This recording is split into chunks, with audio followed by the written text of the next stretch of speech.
မိုးရွာပြီးကားရက်သွားတဲ့ညတညမန္တလေးနားကတောင်ကြားလမ်းလေးတစ်ခုမှာကိုရဲဆိုတဲ့ကားသမားတစ်ယောက်ကုန်ကားမောင်းလာနေခဲ့တယ်။အချိန်ကည12နာရီကျော်ပြီးလူသွားလူလာလည်းမရှိတော့ဘူး။လမ်းပြီးတစ်ဖက်မှာထီးအနက်ဆောင်းထားတဲ့မိန်းကလေးတစ်ယောက်ရက်နေတယ်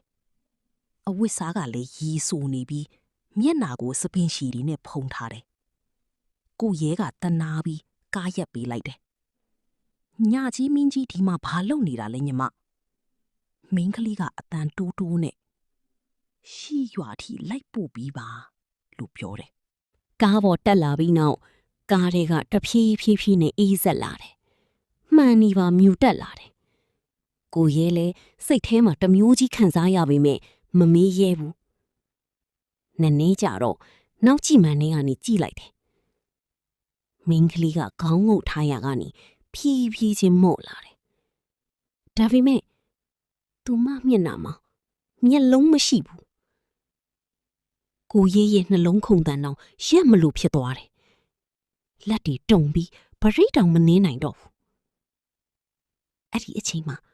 မင်းကလေးကအတန်အေးအေးနဲ့ဒီလမ်းမှာကျမတိခဲ့တာ3နှစ်ရှိပြီလို့ပြောတယ်